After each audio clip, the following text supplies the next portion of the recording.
Hello अस्सलाम वालेकुम। Dear students, हमने जनरल फार्माकोलॉजी के अंदर फार्माकोकाइनेटिक्स चैप्टर स्टार्ट किया था। उसके अंदर हमने ऑब्जर्प्शन कंप्लीट डिटेल के साथ पढ़ चुके हैं। आप प्लेलिस्ट के अंदर सारी वीडियोस देख सकते हैं। आज हम पढ़ने जा रहे हैं दैट इज़ डिस्ट्रीब्यूशन। अब देखें, हम पढ़ रहे हैं फार्माकोकाइनेटिक। इसके अंदर हमारे पास जो मेन पैरामीटर है ADME, ठीक है। इसमें हमारे पास एब्जर्प्शन हमने पढ़ लिया। डिस्ट्रीब्यूशन आज पढ़ेंगे, मेटाबॉलिज्म और एक्सक्रीशन बाकी रहता है। एब्जर्प्शन क्या होती है? हमने पढ़ा कि जब भी हम ड्रग कोई लेते हैं ओरली ख़ास तौर पर, तो जीआईटी से जब हमारे ब्लड में पहुंचती है, इसे हम कहते हैं अब्जॉर्प्शन, ठीक है। ये हमारा फॉर एग्जांपल ये है ब्लड स्ट्रीम प्लाज्मा, तो हमारे जीआईटी से जो ड्रग आई है वो यहाँ से ब्लड में पहुंची, ये अब्जॉर्प्शन होगी।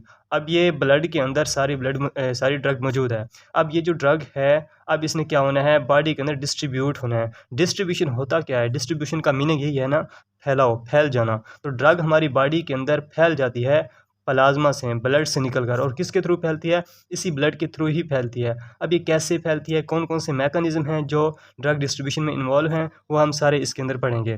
इसके अंदर जो मेन मैकेनिज्म्स हैं वो है एक blood flow, cardiac output and blood flow. आप देखें, कार्डियक आउटपुट ब्लड फ्लो में ये क्या है कि जिस तरफ ब्लड जाएगा ड्रग भी उसी तरफ जाएगी, क्योंकि ड्रग ने ब्लड के साथ ही फ्लो करना है, मूव करना है। इसके बाद है कैपिलरी परमेबिलिटी, हम पढ़ेंगे। आप देखिए सर्च के अंदर हम देखते हैं ब्लड फ्लो, ठीक है। और पहले अब इसके बाद हमारे पास कैपिलरी परमेबिलिटी है, फिर लिपोफिलिसिटी है, फिर drug binding to protein, plasma proteins हैं, टिश्यू प्रोटीन, वो हम आगे बढ़ेंगे। अब इसको पढ़ लेते हैं ब्लड फ्लो। ये क्या है? ब्लड फ्लो क्या है? जैसे ही कार्डियक आउटपुट होता है, उसके साथ ब्लड जिस डायरेक्शंस में मूव करेगा, तो उसी डायरेक्शन में क्या होता है, ड्रग भी मूव करती है। और ये नॉन कंटिन्यूस फ्लो होता है कि डिफरेंट ऑर्गन्स में डिफरेंट कंसंट्रेशन में जाती है। ये नहीं है कि हर ऑर्गन्स में सेम कंसंट्रेशन के साथ ड्रग जाएगी, ये डिफरेंट कंसंट्रेशन में जाता है। किसी ऑर्गन में ज़्यादा ड्रग जाती है, किसी में कम, ठीक है, ब्लड की बेस पे। और इसके अलावा ये जो हमारे पास जो वेसल रिच ऑर्गन्स होते हैं, जिसमें बहुत ज़्यादा ब्लड वेसल्स होती हैं, जैसे कि हमारे पास ब्रेन हो गया, ठीक है, इसी तरह हमारे पास लीवर हो गया, और हमारे पास किडनी हो गया। इनमें बहुत ज़्यादा ब्लड वेसल्स होती है, इनमें ब्लड फ्लो बहुत ज़्यादा, इसमें हमारे पास ड्रग कंसंट्रेशन मतलब बहुत ज़्यादा फ्लो होता है। और जबकि बाकी जो ऑर्गन्स हैं, जैसे कि स्केलेटल मसल्स हैं, ठीक है, इसमें क्या होता है, हमारे पास ब्लड फ्लो जो है कम होता है, ब्लड वेसल्स कम होती हैं, तो ड्रग का फ्लो भी कम होगा। ड्रग डिस्ट्रीब्यूशन की एक एग्जांपल दूं तो जैसे प्रोपोफोल है। प्रोपोफोल क्या है? ये इसको हम एनेस्थीसिया में यूज़ करते हैं। जैसे हम प्रोपोफोल देते हैं, अब ये लिपोफिलिक ड्रग है। हम पीछे पढ़ते हैं कि जो लाइपोफिलिक ड्रग होगी, वो उसकी जो ऑब्जर्प्शन है, डिस्ट्रीब्यूशन है, बहुत ज़्यादा होगी। अब क्योंकि लाइपोफिलिक ड्रग है, तो ये क्या करेगी, तो सीएनएस के अंदर पेनिट्रेट कर जाएगी। सीएनएस में पेनिट्रेट करके वहाँ पे क्या हो जाएगी, अकोमुलेट हो जाएगी। जब वहाँ पे अकोमुलेट होगी तो एनेस्थीसिया काज करेगी, अपना एक्शन परफॉर्म करेगी। और फिर क्या होगा, इसका जो ड्यूरेशन है वहाँ पर अकोमुलेट होने के बाद, चूँकि ड्रग हमने पढ़ते हैं कि ये पैसिव, और दूसरी बात यह है कि जो डिस्ट्रीब्यूशन एक पैसिव ट्रांसपोर्ट होती है, पैसिव ट्रांसपोर्ट होती है।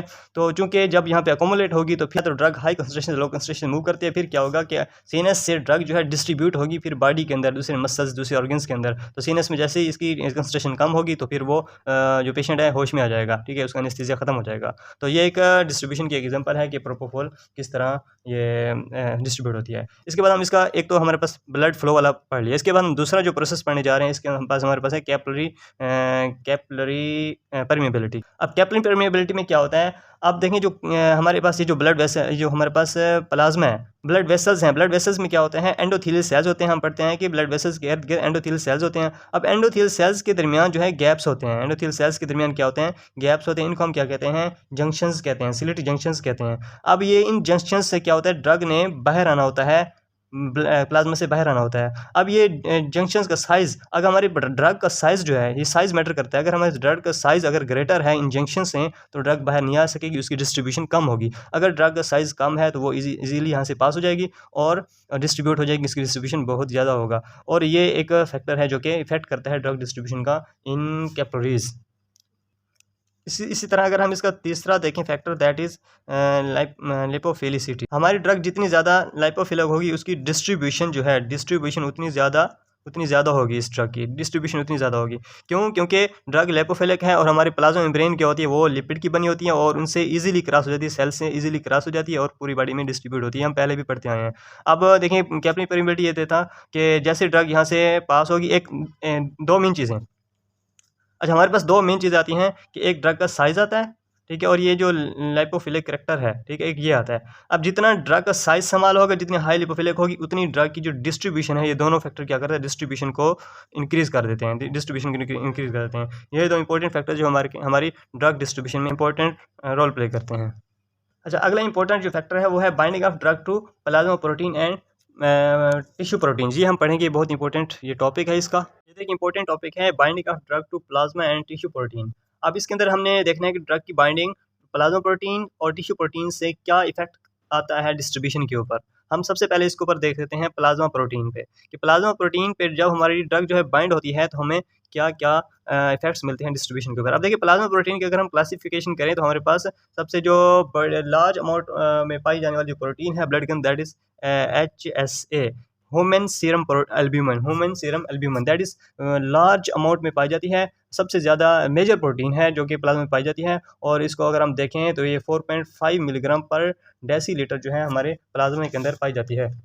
लार्ज अमाउंट ऑफ ड्रग्स हैं जो इससे बाइंड होती हैं, ठीक है, लार्ज अमाउंट ऑफ ड्रग्स जो हैं इससे बाइंड होती हैं। इसके अगर हम साइड्स देंगे, इसकी 4 साइड्स होती हैं। एक साइट 1 होती है, ठीक है, इसी तरह इसकी साइट 2 होती है जो बाइंडिंग साइट होती है, साइट 3 और साइट 4, ये इसकी बाइंडिंग साइट्स होती हैं जहाँ पे ड्रग्स बाइंड करती हैं। इसमें हमारे पास सब, इसमें देखें तो पहली जो बाइंडिंग है इसको हम कहते हैं वारफरीन बाइंडिंग साइट भी कहते हैं, इसको हम वारफरीन बाइंडिंग साइट कहते हैं। वारफरीन बाइंडिंग साइट क्यों होती है? इसके अंदर चूँकि इस साइट के साथ जो वारफरीन है, ड्रग वारफरीन, वो बाइंड करती है। इसके अलावा और इसके साथ बहुत सारी हमारे पास बहुत सारी ड्रग्स हैं जो इसके साथ बाइंड करती हैं। इसमें हमारे पास जितने भी NSAIDs हैं, NSAIDs जो हैं, non steroidal anti inflammatory drugs, इसके साथ बाइंड करती हैं। इसमें हमारे पास सल्फोनामाइड्स हैं, वो भी इसी के साथ बाइंड करती हैं। और इसी तरह हमारे पास एंटी एपिलेप्टिक ड्रग्स हैं, एंटी एपिलेप्टिक ड्रग्स भी इसी के साथ साइट 1 के साथ बाइंड करती हैं, तो वारफरीन बाइंडिंग साइट के साथ। इसी तरह अगर हम इसकी दूसरी देखें तो दूसरी जो बाइंडिंग साइट है उसको हम डियाज़ेपाम बाइंडिंग साइट कहते हैं। क्या कहते हैं? डियाज़ेपाम बाइंडिंग साइट। इस साइट के साथ एक डियाज़ेपाम हमारे पास जो जितने भी बेंजोडियाज़ेपीन्स है वो बाइंड करते हैं। इसके अलावा हमारे पास इसके जो जो मीडियम चेन फैटी एसिड्स है वो बाइंड करते हैं। इसके अलावा इबुप्रोफेन, केटोप्रोफेन, ये भी कुछ ड्रग्स बाइंड करती हैं। तो इसी तरह जो तीसरी साइट है उसको हम डिजिटॉक्सिन बाइंडिंग साइट कहते हैं, डिजिटॉक्सिन बाइंडिंग साइट, इसके साथ डिजिटॉक्सिन बाइंड करती है। और जो साइट 4 है एल्ब्यूमिन की, इसको हम टेमोक्सिफिन बाइंडिंग साइट कहते हैं। इसके साथ टेमोक्सिफिन ड्रग जो है वो बाइंड करती है, टेमोक्सिफिन बाइंडिंग साइट। इसी तरह हमने एक ड्रग पढ़ी HSA, ह्यूमन सीरम एल्ब्यूमिन, जो दूसरी हमारे पास जो प्लाज्मा प्रोटीन है जिसके साथ ड्रग बाइंड करती है वो हमारे पास AAG कहते हैं। इसको हम अल्फा-1 एसिड ग्लाइकोप्रोटीन, अल्फा-1 एसिड ग्लाइकोप्रोटीन कहते हैं। और इसके साथ हमारे पास बेसिक ड्रग जो हैं वो बाइंड करती हैं।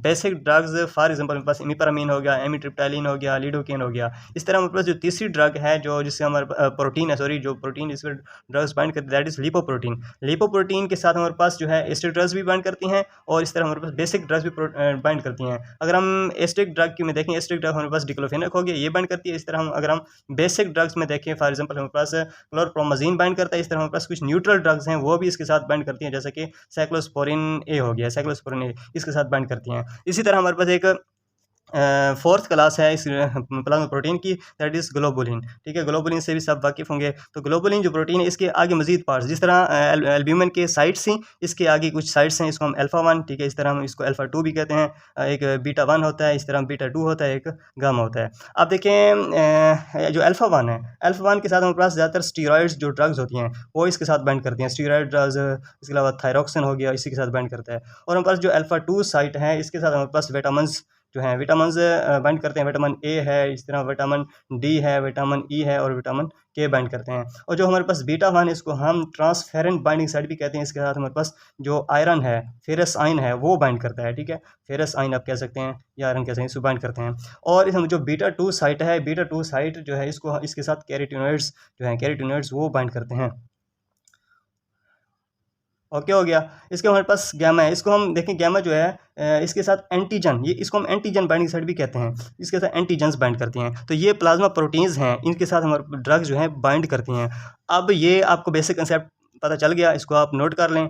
अब इसके बाद देखें, जितनी एक इंपॉर्टेंट बात इसके बारे में याद रखें प्लाज्मा प्रोटीन के बारे में, कि जितनी प्लाज्मा प्रोटीन जो है बाइंडिंग ड्रग की ज़्यादा होगी, जितनी ज़्यादा होगी उसकी जो डिस्ट्रीब्यूशन है वो उतनी कम होगी, स्लो होगी।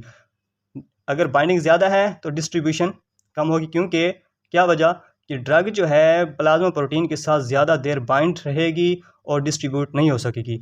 अब देखें, ड्रग उसी वक्त ही डिस्ट्रीब्यूट होगी जब वो प्लाज्मा प्रोटीन से डिसोसिएट होती है। और एक और बात, इंपॉर्टेंट बात, जब ड्रग जो है प्लाज्मा प्रोटीन के साथ बाइंड रहती है वो इनएक्टिव फॉर्म में रहती है, वो एक्ट नहीं कर सकती, क्योंकि डिस्ट्रीब्यूट नहीं होगी। डिस्ट्रीब्यूट होगी तो अपनी साइड एक्शन में पहुँचेगी और एक्शन परफॉर्म करेगी। और जब अनडिसोसिएटेड प्रोटीन होती हैं जो प्लाज्मा प्रोटीन से बाइंड नहीं होती, वो एक्टिव फॉर्म में होती हैं और वो एक्शन परफॉर्म करती हैं। ये इंपॉर्टेंट बात आप क्लियर हो गई। तो डियर स्टूडेंट्स, ये सारी कहानी थी प्लाज्मा प्रोटीन के बारे में। अब हम एक छोटा सा ओवरव्यू लेते हैं हमारे पास टिश्यू प्रोटीन के बारे में, कि टिश्यू जो प्रोटीन है ये भी इनके साथ भी ड्रग्स बाइंड करती है और हमारी डिस्ट्रीब्यूशन पे क्या इफेक्ट डालती हैं। अब देखें टिश्यू प्रोटीन, अब देखें ये जो ड्रग्स हैं वो हमेशा high concentration to low concentration की तरफ मूव करती है। मैंने कहा कि ये जो distribution that is passive process. अब ये ड्रग्स हैं डिफरेंट टिश्यूज़ में जाती हैं, वहाँ पे अकोमुलेट होती हैं और अपना एक्शन परफॉर्म करती हैं। और इसके अलावा और जब इस किसी ऑर्गन के अंदर ड्रग की जो कंसंट्रेशन ज़्यादा हो जाती है, बाकी बॉडी में कम होती है, तो जो ड्रग है वहाँ से फिर दोबारा रीडिस्ट्रीब्यूट होती है बाकी टिश्यूज़ के अंदर। तो अगर इस अच्छा इंपॉर्टेंट पॉइंट इसके बारे में डिस्ट्रीब्यूशन इन एक्स्ट्रावेस्कुलर टिश्यू प्रोटीन के साथ यह है कि अब हम देखते हैं कि किस किस ऑर्गन के साथ ज़्यादा कैपेसिटी है ड्रग की बाइंडिंग की। देखिए सबसे ज़्यादा लीवर सेल टिश्यूज़ के साथ ड्रग बाइंड करती है सबसे ज़्यादा। फिर उससे कम जो है किडनी के अंदर, किडनी के टिश्यूज़ के साथ बाइंड करती है। किडनी के टिश्यूज़ जो है ज़्यादा बाइंड करते हैं लंग्स के टिश्यूज़ के साथ ड्रग बाइंड करती है, और लंग्स के टिश्यूज़ ज़्यादा बाइंड करते हैं फिर मसल्स टिश्यू के साथ ज़्यादा। ये ऑर्डर है binding of drug to tissue proteins. Liver, फिर उससे कम जो है किडनी, फिर लंग, फिर इसके बाद मसल्स। अब देखें, अब लीवर के साथ एक ड्रग है पैरासीटामोल। अगर हम देखें पैरासीटामोल जो होती है लीवर के अंदर अकोमुलेट हो जाती है। अब ये अगर कंसंट्रेशन पैरासीटामोल की लीवर के अंदर बहुत ज़्यादा हो जाए तो ये टॉक्सिसिटी काज कर सकती है, जिसको हम हिपैटोटॉक्सिसिटी कहते हैं।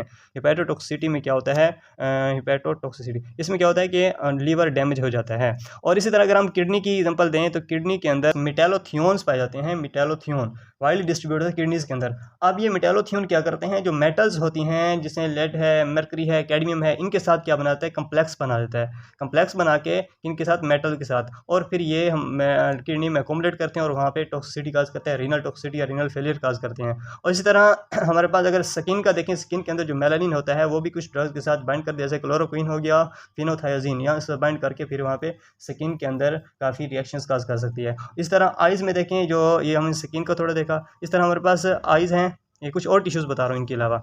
और टिश्यूज़ जो हैं आइज़ के अंदर हमारे पास जो ड्रग्स हैं वो क्या करती हैं, रिटेनोपैथी काज करती है। अगर वहाँ पर जो रिटेनल पिगमेंट्स हैं उनके साथ बाइंड करके अकोमुलेट करें तो वहाँ पे रिटेनोपैथी काज कर सकती हैं। इस तरह एक बोन्स है, बोन के साथ क्या होता है, जो हमारे पास कैल्शियम और एंटीबायोटिक्स है, जो टेट्रासाइक्लिन है, वो क्या करती हैं हमारे बोन्स में और टीथ जो हैं वहाँ रिएक्शंस काज करती हैं। और इसके अलावा कौन कौन से रिएक्शन, जैसे कि हमारे परमानेंट डिस्कलरेशन ऑफ टीथ हो जाता है, एडीआर है टेट्रासाइक्लिन का, न्यूबॉर्न बेबीज इन्फेंट्स के अंदर। तो ये हैं टिश्यू प्रोटीन्स जो कि बाइंड करती हैं डिफरेंट टिश्यू ऑर्गन्स के साथ। और अगर इनकी अकोमोलेशन ज़्यादा हो जाती है ऑर्गन्स में, वहाँ पे डिफरेंट टॉक्सिसिटी और टॉक्सिक इफेक्ट हो सकते हैं। यहाँ पे मैं एक छोटा सा ग्राफ बनाता हूँ, ये देखें, ये ग्राफ है IV बोलस का। हम मतलब एक IV बोलस का ग्राफ है। हम एक ड्रग दी IV बोलस, मतलब ड्रग IV के अंदर। तो जब IV के अंदर देंगे तो ये है प्लाज्मा कंसंट्रेशन, ये हमारे पास है प्लाज्मा कंसंट्रेशन वाई एक्सेस पे, और यहाँ पे हमारे पास है एक्सेस पे टाइम। तो जैसे हम IV देंगे तो ब्लड के अंदर 100% कंसंट्रेशन होगी, तो हमारा ग्राफ ऊपर से स्टार्ट होगा। अब फिर क्या होगा, जैसे ही यहाँ पे 100% है प्लाज्मा के अंदर, ब्लड के अंदर ड्रग कंसंट्रेशन, फिर ऐसा ऐसा क्या होगी, वो ड्रग डिस्ट्रीब्यूट होगी पूरी बॉडी के अंदर, डिस्ट्रीब्यूशन होगी। डिस्ट्रीब्यूशन में फिर क्या होगा, ड्रग की जो कंसंट्रेशन है प्लाज्मा के अंदर कम होती जाएगी, प्लाज्मा में कम होती जाएगी, पूरी बॉडी के अंदर फैलती जाएगी, डिस्ट्रीब्यूट हो जाएगी। फिर इसके बाद एक फेज़ आएगा जिसके अंदर फिर ड्रग मेटाबॉलिज्म होने के बाद फिर एक्सक्रीट होगी, एक्सक्रीशन होगी। एक्सक्रीशन में फिर क्या होगी, ड्रग जो है बॉडी से बाहर निकलेगी और प्लाज्मा के अंदर और पूरी बॉडी के अंदर इसकी कंसंट्रेशन मज़ीद डिक्रीज़ हो जाएगी।